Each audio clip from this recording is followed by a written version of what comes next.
Hoy os voy a explicar cómo combatir y prevenir los thrips, una plaga súper común tanto en nuestro huerto urbano como en nuestras plantas ornamentales. Os lo cuento en Agricultura Urbana.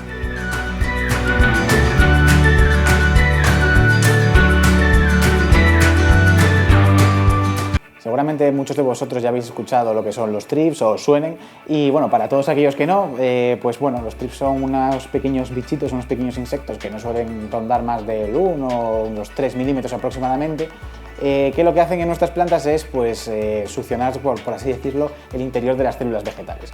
¿Y qué hace esto? ¿Cómo se ve? Pues en nuestras plantas principalmente aparece una especie como de cubierta plateada en el color de la hoja, y esto básicamente es pues, por esa alimentación que tiene el trip sobre ella, y muchas veces también el propio insecto lo que hace es pues propaga virus dentro de la planta, lo que puede ocasionar pues en algunos casos malformaciones en el crecimiento, también muchas veces que las flores no crezcan como tengan que crecer, pues que se estropeen los frutos. Al final es como una especie de reacción en cadena que produce pues todo este efecto, ¿no? Partiendo de por la succión de las células vegetales. Aquí os voy a enseñar para que veáis la diferencia entre una hoja infectada por thrips y una hoja sana, o una planta infectada por thrips y una planta que no está infectada por thrips. Fijaos, esta sería la planta sana, que como veis pues es una planta que está en perfecto estado, con un color guapísimo y sin ningún tipo de problema, y aquí al lado tenemos pues una planta que está infectada por thrips. Como podéis ver, justamente por esta zona está como toda la zona plateada y más endurecida, y esto pues quiere decir que han estado pues dando vueltas por aquí y han estado comiendo pues de la hoja de la planta. Mirad la diferencia que hay entre una planta sana y una planta que ha sido pues infectada por esta plaga.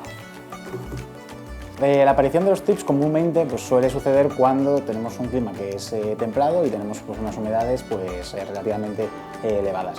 Por ejemplo, aquí en Asturias, en el norte de España, es bastante común encontrártelos, y una de las formas que hay para prevenirlos antes de tener que combatirlos es la utilización de trampas cromáticas.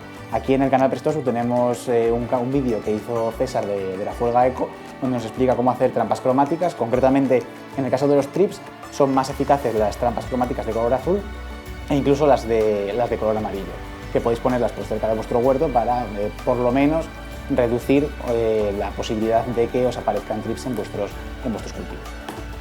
En el caso de que ya pues, no hayáis podido prevenirlo y os hayan aparecido los thrips en vuestro huerto o en vuestras plantas ornamentales, lo que podéis hacer es, dependiendo un poco de si es en huerto o en plantas ornamentales, prevenirlo o combatirlo de diferentes formas. Un método biológico que hay veces que funciona es, como al igual que sucede con los pulgones, pues liberar mariquitas y que reduzcan la población de los thrips. Si esto no funciona, tenéis dos opciones. La primera, si es una planta ornamental que luego nos vais a comer, lo que podéis hacer es utilizar algún tipo de insecticida especial para plantas y pulverizarlo por encima de las hojas donde os aparezca este insecto. Una recomendación que os doy es que echéis un poquito de azúcar, como si os digo, 1 o 2 cucharadas a este insecticida en vez de pulverizarlo, para que lo haga un poco más dulce y pues favorezca que los thrips se acerquen a comerlo y luego pues mueran.